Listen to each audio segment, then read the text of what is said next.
जय श्रीराम. रामो राजमणि सदा विजयते, रामं रमेशं भजे. रामेणाभिहता निशाचरचमू, रामाय तस्मै नमः. रामान्नास्ति परायणं परतरं, रामस्य दासोऽस्म्यहम्. रामे चित्तलयः सदा भवतु मे, भो राम माम् उद्धर. महारुद्रजे मारुती रामदास, कलीमाजिते जाहले रामदास. जना उद्धराया पुन्हा प्राप्त होती, नमस्कार त्या ब्रह्मचैतन्यमूर्ती. मनोजवं मारुततुल्यवेगं, जितेन्द्रियं बुद्धिमतां वरिष्ठं. वातात्मजं वानरयूथमुख्यं, श्रीरामदूतं शरणं प्रपद्ये. शुकासारिखे पूर्णवैराग्य जाचे, वसिष्ठा परी ज्ञानयोगेश्वराचे. कवी वाल्मिका सारिखा मान्य ऐसा, नमस्कार माझा सद्गुरु रामदासा. जय जय रघुवीर समर्थ, श्रीराम समर्थ. जय श्रीराम. सगळ्यांना माझा नमस्कार. आपण समर्थांचे मनाचे श्लोक अभ्यासत आहोत. दर रविवारी आपण एक श्लोक विवेचनासाठी, निरूपणासाठी घेतो. आपण त्याचा अभ्यास करतो. त्या श्लोकामध्ये समर्थांना काय सांगायचं आहे ते आपण पाहतो. आज 52वा श्लोक निरूपणासाठी घेतलेला आहे. तो श्लोक काय आहे हे पहिल्यांदा आपण बघूया आणि मग त्याचा अर्थ बघूया. क्रमी वेळ जो तत्वचिंतानुवादे, न लिंपे कदा दंभवादे विवादे. करी सुख संवाद जो उगमाचा, जगी धन्य तो दास सर्वोत्तमाचा. जय जय रघुवीर समर्थ, श्रीराम समर्थ. काय सांगते समर्थ माऊली आपल्याला? भक्त लक्षणं आपण बघतोय. 47व्या श्लोकापासून ते 56व्या श्लोकापर्यंत भक्ताची लक्षणं समर्थ सांगतायत की भगवंताचा जो भक्त आहे तो कसा असतो. आता या श्लोकाच्या पहिल्या चरणामध्ये समर्थ काय सांगतात? क्रमी वेळ जो तत्वचिंतानुवादे. क्रमी म्हणजे क्रमणे. वेळ, एखादा आपला जो वेळ आहे तो सत्कारणी लावणे, चांगल्या गोष्टीसाठी खर्च करणे, आचरणे, काळ घालवणे. आता जो भगवंताचा भक्त आहे तो त्याचा वेळ सत्कारणी कसा लावतो? तर क्रमी वेळ जो तत्वचिंतानुवादे. तत्वचिंता म्हणजे काय?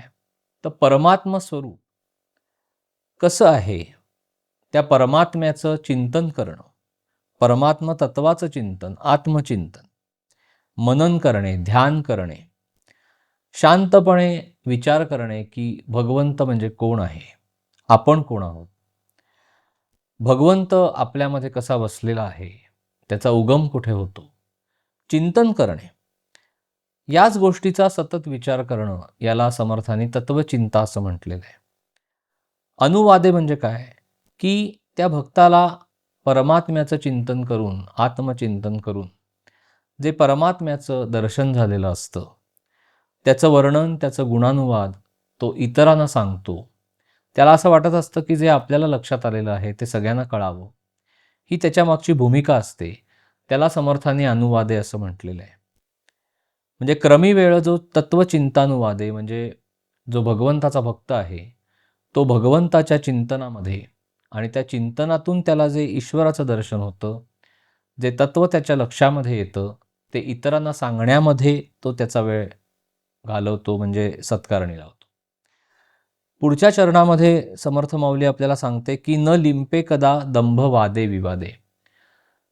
लिंपे म्हणजे काय, की एखादी गोष्ट येऊन किंवा एखादा दोष आपल्याला येऊन जेव्हा चिकटतो किंवा लिप्त होणं, त्याला लिंपे असा शब्द समर्थाने वापरलेला आहे. न लिंपे कदा दंभ वादे विवादे म्हणजे काय? दंभवाद म्हणजे काय, तर दांभिक किंवा असत्य असा वाद, अहंकारयुक्त वाद, ज्यातून काही निष्पन्न होत नाही. विवाद म्हणजे चुकीचं संभाषण किंवा ज्याला आपण वितंडवाद असं म्हणतो. जो खरा भगवंताचा भक्त आहे तो कधीही वादामध्ये पडत नाही. जिथे वाद चाललेला असेल, जिथे लोक अकारण त्यांचा वेळ वादविवादामध्ये खर्च करत असतील, ज्यातून काहीही निष्पन्न नाही, असं काही चुकीचं संभाषण जिथे होत असेल, वितंडवाद होत असेल, दांभिक असत्य असं काही घडत असेल, तिथे भगवंताचा भक्त अजिबात सहभागी होत नाही. तो त्याचा वेळ तिथे घालवत नाही. तो कोणत्याही वादामध्ये पडत नाही. तो त्या वादापासून अलिप्त राहतो. म्हणजे त्याचा दोष स्वतःला लावून घेत नाही. कारण एकदा वादामध्ये उडी मारली की त्याच्या बरोबरीने सगळं येऊन चिकटतं. म्हणून तो लिंपे असा शब्द वापरलेला आहे समर्थांनी. तिसऱ्या चरणामध्ये समर्थ काय सांगतात, की करी सुख संवाद जो उगमाचा. म्हणजे वाद टाळतो पण संवाद करतो, त्याला सुखसंवाद असं म्हटलेलं आहे. सुखसंवाद म्हणजे काय, की भगवंताच्या अस्तित्वाविषयी चर्चा करणं, भगवंताविषयी चर्चा करणं, त्याच्या गुणानुवादाविषयी चर्चा करणं, त्याच्या चरित्राच्या लीला प्रसंगाचं चिंतन करणं, चर्चा करणं. उगम हा जो शब्द वापरलेला आहे समर्थांनी, की आपल्याला कायम एक कोडं पडलेलं असतं की ही सृष्टी कशी प्रसवली, ही सृष्टी कोणी उत्पन्न केली, या सृष्टीमध्ये ज्या काही अनेकविध गोष्टी आहेत त्या कोणी उत्पन्न केल्या. कारण प्रत्येक गोष्टीला म्हणजे आपण म्हणतो तसं की कर्म जर असेल, म्हणजे कर्ता कर्म आणि क्रियापद हा मराठी व्याकरणाचा जसा नियम आहे, की प्रत्येक कर्म जेव्हा समोर असतं ते कर्म करणारा कोणीतरी कर्ता असतो. मग ह्या जगामध्ये ज्या इतक्या गोष्टी उत्पन्न झालेल्या आहेत त्या उत्पन्न करणारा कोणीतरी कर्ता असला पाहिजे. मग तो कर्ता कोण आहे, ही सृष्टी उत्पन्न कशी झाली, भगवंत म्हणजे कोण आहे, भगवंताचं अस्तित्व आपल्यामध्ये कसं असतं, या सगळ्या गोष्टी भक्त संवादाच्या माध्यमातून दुसऱ्या बरोबर तो संवाद करत असतो. त्याला सुखसंवाद असं समर्थांनी म्हटलेलं आहे. करी सुख संवाद जो उगमाचा, जगी धन्य तो दास सर्वोत्तमाचा. आणि असा जो भक्त आहे तो जगामध्ये धन्य होतो, कारण तो सर्वोत्तम भगवंताचा भक्त असतो, सर्वोत्तम भगवंताचा तो दास असतो. म्हणजे जो भगवंताचा भक्त आहे तो त्याचा वेळ सत्कारणी लावतो. सगळ्यात पहिली गोष्ट, तो कुठलीही अशी गोष्ट करण्यात त्याचा वेळ वाया घालवत नाही की ज्यातून काही निष्पन्न नाही. जी गोष्ट भगवंताशी निगडीत नाही अशा गोष्टी तो करत नाही. म्हणजे त्याचा जास्तीत जास्त काळ तो भगवंताच्या चिंतनामध्ये, विचारामध्ये, ध्यानामध्ये, अनुसंधानामध्ये घालवतो आणि इतरांनाही सांगतो. म्हणून त्याला अनुवादे असा शब्द समर्थाने वापरलेला आहे. म्हणजे जे परमेश्वरीय शक्तीचं दर्शन किंवा त्या तत्वाची जाणीव जी त्याला त्याच्या अंतर्यामी झालेली असते, ती जाणीव तो दुसऱ्यांना पण करून देतो. तो गैर किंवा असत्य अशा वादामध्ये, ज्याला दांभिक वाद असं समर्थाने म्हटलेलं आहे, त्याच्यामध्ये दांभिक युक्तिवादामध्ये तो लिप्त होत नाही, त्यात तो भाग घेत नाही. ज्या भगवंताने ही सृष्टी रचली, ज्या भगवंताने ही सृष्टी रचून विश्वाचा आरंभ करून दिलेला आहे, त्या सृष्टीमध्ये आपण पण जीव म्हणून जन्माला आलो. असे अनेकविध जीव या ब्रह्मांडामध्ये जन्माला येतात. सजीव वस्तू आहे, तिथे निर्जीव आहे, सगळं आहे. हे सगळं भगवंतानी कसं उत्पन्न केलं असेल, ह्याची चर्चा, ह्याचा संवाद खरा भक्त करत असतो. त्याला समर्थाने सुखसंवाद असं म्हटलेलं आहे. करी सुखसंवाद जो उगमाचा. म्हणजे तत्वजिज्ञासा शमवण्यासाठी भक्त प्रेमळ सुखसंवाद दुसऱ्या व्यक्तीबरोबर जो जिज्ञासू आहे त्याच्याबरोबर करतो. ती जी चर्चा आहे, तो जो सुखसंवाद आहे, त्याच्यामध्ये कुठलाही अहंकार नाही आहे. जो पहिल्या दांभिक वादामध्ये आहे, तिथे जय पराजय आहे. इथे कुठलाही जय पराजय हा विषय नाही. तिथे वादामध्ये कोणाला तरी हरवणं आहे, आपली बाजू ठासून सांगणं आहे, दुसऱ्याचं म्हणणं कसं चुकीचं आहे म्हणजे ते खोडून काढणं आहे. ह्या सगळ्या गोष्टी त्या वितंडवादात किंवा दंभवादामध्ये होत असतात. पण तत्वजिज्ञासा शमवण्यासाठी जो वाद म्हणजे सुखसंवाद होतो, ज्याला संवाद असं म्हणतात, त्याच्यामध्ये कुठलाही अहंकार नसतो, त्याच्यामध्ये कुठलाही जय पराजय नाही, त्याच्यामध्ये कोणालाही आपल्याला कमी लेखायचं नाही, कोणाला हरवायचं नाही. तो दोन भक्तांमधला किंवा एक ज्ञानी भक्त आणि दुसरा जिज्ञासू यांच्यामधला परमेश्वरीय तत्वाविषयीचा केलेला सुखसंवाद असतो. आणि जो खरा भक्त आहे तो असा सुखसंवाद करतो. तो वितंडवादामध्ये भाग घेत नाही. तिथे वाद सुरू झाला तर तो मौनात जातो. इथे सुखसंवादामध्ये त्याला काय बोलू आणि काय नको असं होत असतं. आणि असा जो भक्त आहे तो सर्वोत्तम भगवंताचा दास असल्या कारणाने तो जगामध्ये धन्य होतो असं समर्थ सांगतात. म्हणजे भक्त लक्षण सांगताना समर्थ वेगवेगळ्या पद्धतीने की भक्त कसा असतो हे सांगतायत. ह्याचा सूक्ष्म असा अर्थ आहे की आपल्याला जर भगवंताचा भक्त बनायचं असेल तर आपण कसं असायला पाहिजे, ही जणू काही समर्थाने आपल्याला केलेली शिकवण आहे. की तुम्हाला जर खरं भक्त बनायचं असेल तर पहिलं वाद टाळा आणि सुखसंवाद करा, परमेश्वराचं चिंतन करा, गुणानुवाद करा, त्याच्या चरित्राच्या मध्ये जे काही लीला प्रसंग आहेत आठवा, चिंतन करा, आपल्या आत्मस्वरूपाचं चिंतन करा. हे जणू काही समर्थांना आपल्याला सांगायचं आहे. म्हणजे एकीकडे समर्थ भक्त लक्षणं सांगतायत, पण दुसरीकडे आपण जर खरं भगवंताचा आपल्याला भक्त बनायचं असेल तर कसं वागायला पाहिजे हा समर्थाने केलेला उपदेश आहे आपल्याला. म्हणजे भक्तिमार्ग आचरत असताना जास्तीत जास्त काळ भक्त हा भगवंताच्या चिंतनामध्ये घालवतो, त्याच्या अनुसंधानामध्ये घालवतो, त्याचं नाम घेतो, त्याचं स्मरण ठेवतो तो सतत. हे सगळं केल्यामुळे त्याला जो एक आनंद प्राप्त होत असतो किंवा त्याला जे एक समाधान प्राप्त होत असतं, त्या आनंदामध्ये त्या समाधानामध्ये राहणं हे भक्ताचं प्रमुख लक्षण आहे. म्हणजे जो खरा भक्त आहे तो दिवसभर तुम्हाला भगवंताच्या चिंतनामध्ये आणि त्यातून मिळणारा आनंद घेण्यामध्ये सापडेल. म्हणजे 44व्या श्लोकामध्ये जे समर्थ म्हणतात की मनारे जनी मौन्य मुद्रा धरावी, कथा आदरे राघवाची करावी. म्हणजे समर्थ आपल्याला असा उपदेश करतायत की तुम्ही थोडंसं मौन बाळगा आणि जर बोलायचंच झालं तर कथा आदरे राघवाची करावी. म्हणजे बोलायचंच झालं तर भगवंताविषयीच बोला. त्याचाच हा पुढचा भाग आहे की क्रमी वेळ जो तत्वचिंतानुवादे. म्हणजे जो भगवंताचा भक्त आहे तो बऱ्याचदा आपल्याला मौनामध्ये आढळतो. म्हणजे तो जास्त बोलत नाही, म्हणजे तो मनातल्या मनात स्वतःशीच तो संवाद साधत असतो. कशाविषयी? तर परमेश्वर तत्वाविषयी, सद्गुरूंविषयी. त्याच्या अंतर्यामी सतत एक विचारांची धारा वाहत असते. तो शांत बसलेला असतो बाह्य अंगाने, पण मनामध्ये तो भगवंताचं चिंतन करत असतो. जो खरा भक्त आहे, परमात्मा स्वरूप कसं आहे, सद्गुरु तत्व कसं आहे, हे सगळं तो मनातल्या मनात त्याचं ध्यान चालू असतं. तो मनन करत असतो, चिंतन करत असतो. त्यामुळे त्याला वाचेनी बोलावंसं वाटत नाही. त्याला कोणी बोलायला उद्युक्त केलं तरी तो असं म्हणतो की मला आता बोलायचं नाहीये, मला शांत बसायचं, कोणीही माझ्याशी काही बोलू नका किंवा मी कोणाशी काही बोलत नाही.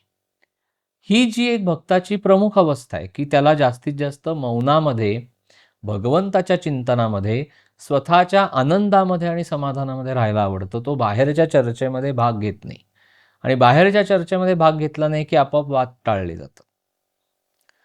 आता सगळं काही चिंतन मनन केल्यानंतर त्याला जेव्हा कधी भगवंताच्या अस्तित्वाची जाणीव होते, भगवंताचं दर्शन त्याला अंतर्यामी होतं.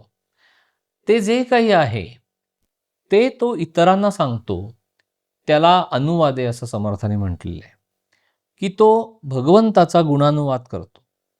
म्हणजे खरं तर तो मौनामध्ये राहतो, चिंतनामध्ये राहतो आणि जर बोलायचीच वेळ आली, तर तो भगवंताविषयी आणि भगवंत स्वरूप असलेल्या सद्गुरूंविषयीच बोलतो. आणि हेच समर्थ आपल्याला पहिल्या चरणामध्ये सांगतात, की क्रमी वेळ जो तत्वचिंतानुवादे. पुढे दुसऱ्या चरणामध्ये समर्थ माऊली काय सांगते, की न लिंपे कदा दंभ वादे विवादे. म्हणजे जो खरा भक्त आहे तो दांभिक वादामध्ये, वादविवादामध्ये, वितंडवादामध्ये अजिबात आपला वेळ घालवत नाही. कारण ह्या सगळ्या गोष्टी असत्य आहेत. या गोष्टींमध्ये अहंकार भरलेला असतो. दुसऱ्याला हरवायचंय त्या वादामध्ये अशी कुठेतरी भावना असते, किंवा ज्ञानाचा अहंकार असतो. भगवंताच्या प्राप्तीसाठी हा वाद नसतो. आपल्याला किती ज्ञान आहे आणि समोरच्याला अजिबात नाही, अशा जाणीवेतनं समोरच्या माणसाला ते दाखवून देण्याच्या जाणीवेतनंच तो वाद झालेला असतो. त्याच्यामध्ये अहंकार असतो. मग बऱ्याचदा आपल्या असं लक्षात येतं, की भगवंत आहे का नाही, इथूनच लोक वाद घालायला सुरुवात करतात. जो खरा भगवंताचा भक्त आहे तो अशा वादामध्ये सहभागी होत नाही, तो लिप्त होत नाही. कारण त्याला स्वतःला ईश्वर स्वरूपाचं दर्शन झालेलं असतं, त्याच्या पातळीवर झालेलं असतं. त्याच्यामुळे त्याला माहिती असतं की ईश्वरीय तत्व म्हणजे काय, सद्गुरु तत्व म्हणजे काय. त्याच्यामुळे एखादी व्यक्ती ते मानत नसली तरीही तो त्या व्यक्तीला समजावून देण्याच्याही फंदामध्ये पडत नाही. तो कुठलेच वाद घालत नाही कोणाच बरोबर. सर्व वादविवादापासून खरा भक्त हा अलिप्त असतो. त्याच्या मनामध्ये कारण कुठलीच शंका नसते. त्याच्यामुळे त्याला पटवून काहीच द्यायचं नसतं. त्याला कोणावर जयही मिळवायचा नसतो. काहीच करायचं नसतं. त्याला फक्त मौनामध्ये राहून चिंतन करायचं असतं. आता समर्थांच्या चरित्रामध्ये एक प्रसंग आहे. सदाशिव शास्त्री येवलेकर म्हणून काशी क्षेत्रामध्ये अतिशय विद्वान असे ब्राह्मण राहत होते, ज्ञानी होते. पण त्यांना ज्ञानाचा अहंकार झालेला होता. ते काय करत, ते दिवसा सुद्धा मशाली लावत आणि सगळीकडे संचार करत आणि जानव्याला सुरी बांधून ठेवत. दिवसा मशाल लावण्याचं त्यांचं कारण असं होतं, की ज्ञानाचा अहंकार इतका झालेला होता आणि त्यांनी अशी एक प्रतिज्ञा केलेली होती, की जेव्हा कधी कोणी मला वादामध्ये जर हरवलं तर मी तिथल्या तिथे माझी जीभ कापून घेईन, म्हणून ती सुरी जानव्याला बांधत असत. उत्तरेमध्ये सगळीकडे त्यांनी संचार केला, सगळ्यांना वादामध्ये हरवलं आणि जयपत्र मिळवणं तिथल्या राजांकडनं म्हणा, संस्थानिकांकडनं म्हणा, असं करत करत त्यांची स्वारी महाराष्ट्रामध्ये आली. शिवाजी महाराजांच्याकडे ते दरबारामध्ये आले आणि गागा भट्टांकडनं त्यांना कळलं की समर्थ रामदास स्वामी हे शिवाजी महाराजांचे गुरु आहेत आणि तुम्ही आम्हाला वादामध्ये हरवण्यापेक्षा तुम्ही त्यांच्याशी वाद घाला.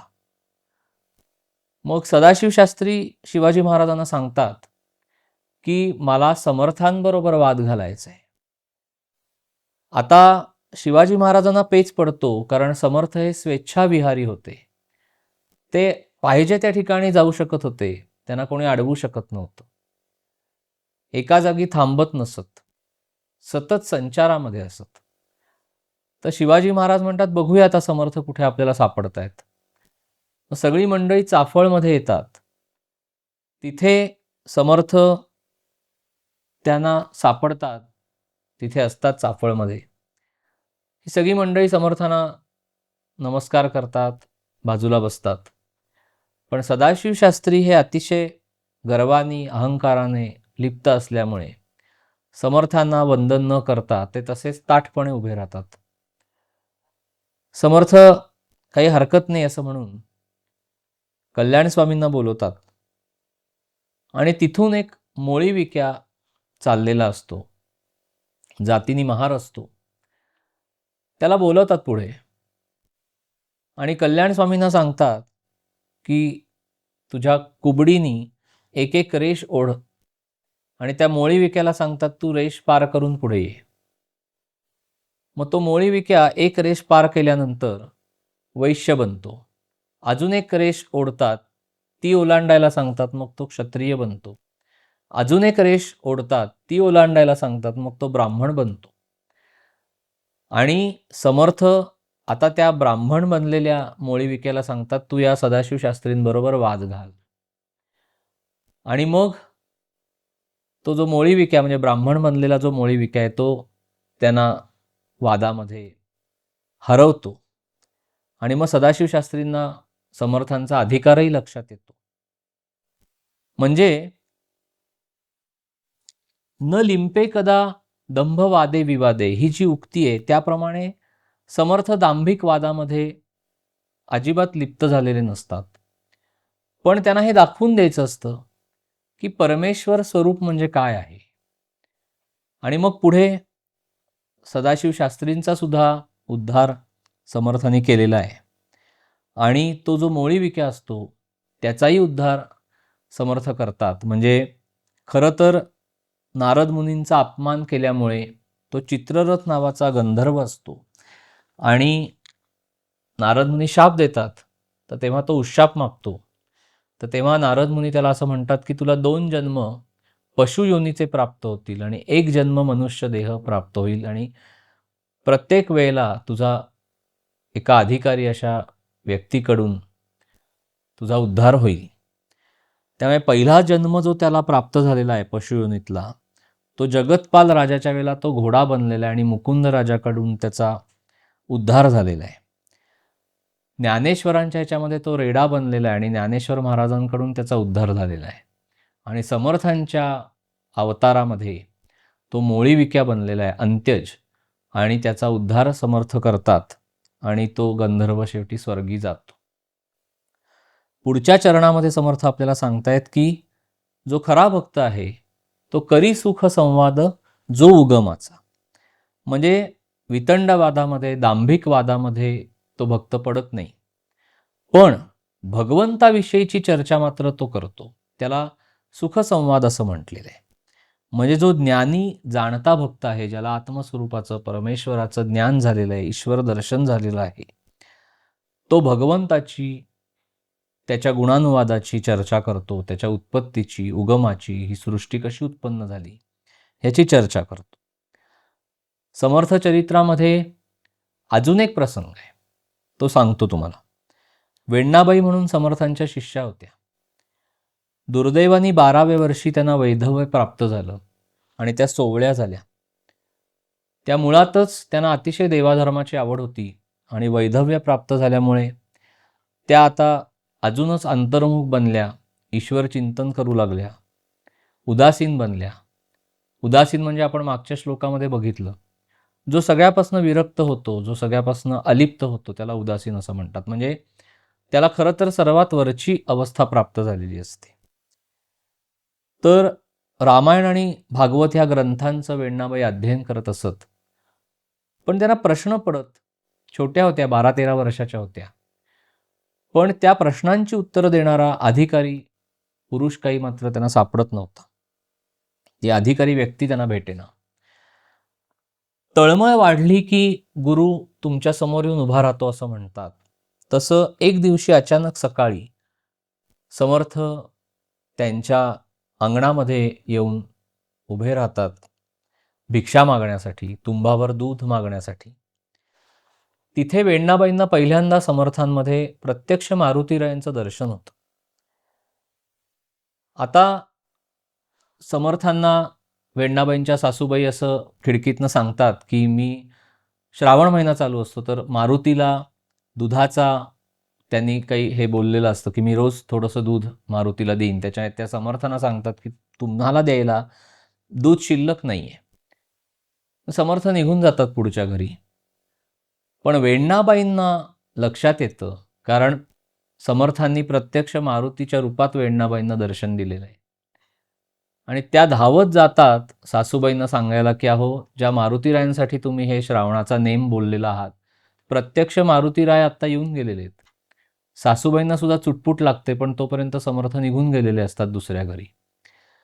वेण्णाबाईंच्या मनामध्ये अशी भावना उत्पन्न होते की आता मला हे समर्थ कधी दिसतील.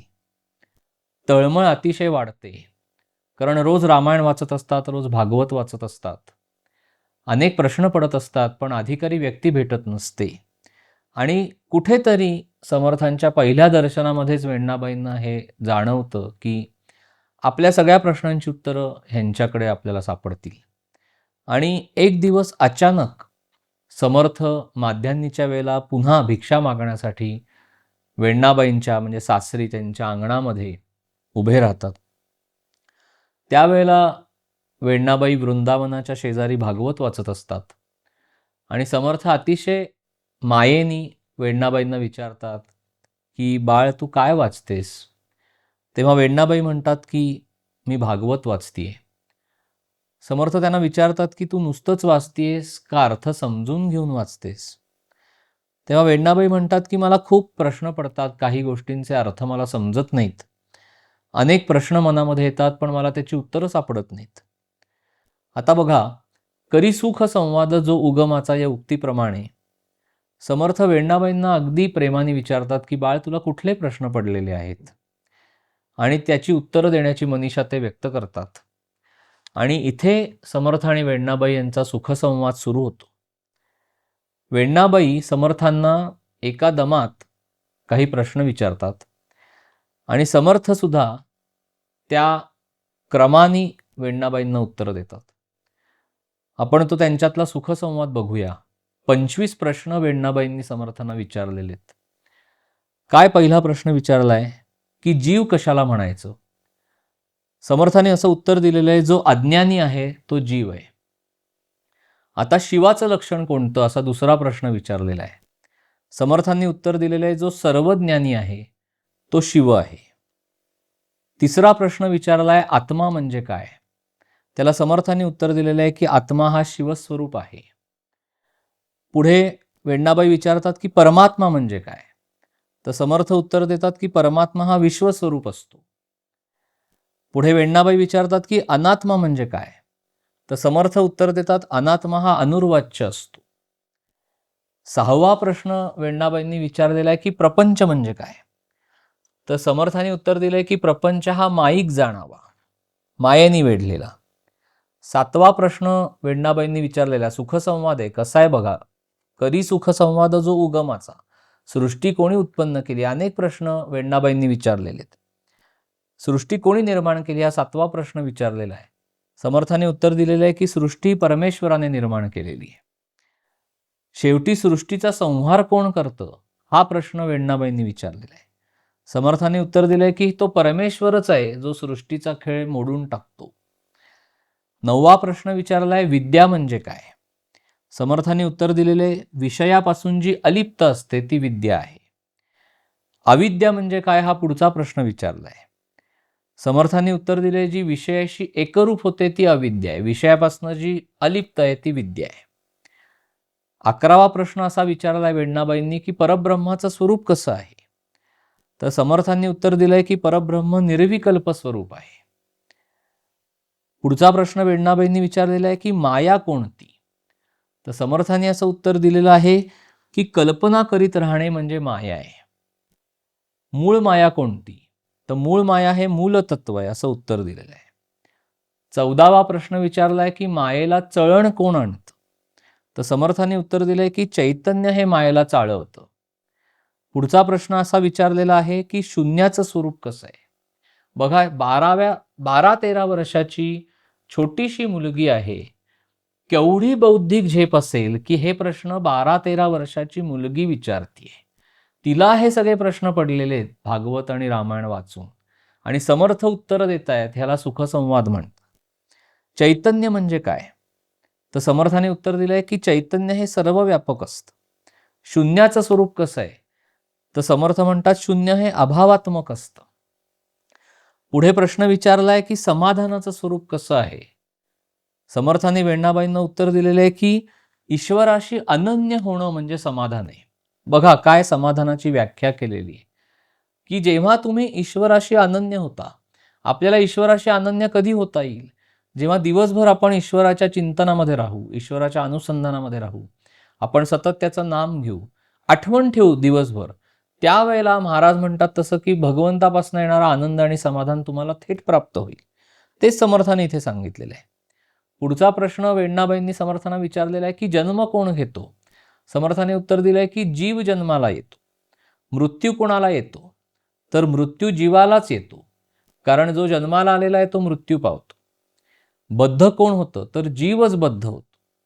कसा बद्ध होतो? अविद्येने बद्ध होतो. मुक्त कोण होतं? तर जीवच मुक्त होतो. पुढचा प्रश्न विचारलेला आहे वेण्णाबाईंनी की या जगामध्ये ज्ञानी कोण आहे? तर समर्थांनी उत्तर दिलेलं आहे की ईश्वर हा ज्ञानस्वरूप आहे. 23वा प्रश्न विचारलाय की या जगामध्ये कोणाची सत्ता आहे? समर्थांनी उत्तर दिलंय या जगामध्ये भगवंताची सत्ता आहे, ईश्वराची सत्ता आहे, परमेश्वराचीच सत्ता सगळीकडे चालते. 24वा प्रश्न असा विचारलेला आहे की मोक्ष म्हणजे काय? समर्थांनी उत्तर दिलेलं आहे की ईश्वर स्वरूपामध्ये विलीन होणं हा मोक्ष आहे. आणि 25वा प्रश्न विचारलेला आहे की सगुण आणि निर्गुण ब्रह्म म्हणजे काय? तर समर्थांनी उत्तर दिलेलं आहे की ईश्वर हा मूलतः निर्गुण ब्रह्म असून लीलेसाठी तो सगुण ब्रह्म होतो. असे 25 प्रश्न वेण्णाबाईंनी समर्थांना विचारले आणि समर्थांनी त्याची उत्तरं दिली. असा सुखसंवाद त्यांच्यामध्ये रंगला. म्हणजे जो खरा भक्त आहे तो अशा पद्धतीने उगमाचा म्हणजे परमेश्वरीय तत्वाचा, ही सृष्टी ज्याने उत्पन्न केली, कशी उत्पन्न झाली, याविषयी सुखसंवाद करतो आणि असाच भक्त जगामध्ये धन्य होतो. आणि हेच सूत्र सांगताना समर्थ या श्लोकामध्ये सांगतात की क्रमी वेळ जो तत्वचिंतानुवादे न लिंपे कदा दंभवादे विवादे, करी सुख संवाद जो उगमाचा, जगी धन्य तो दास सर्वोत्तमाचा. जय जय रघुवीर समर्थ.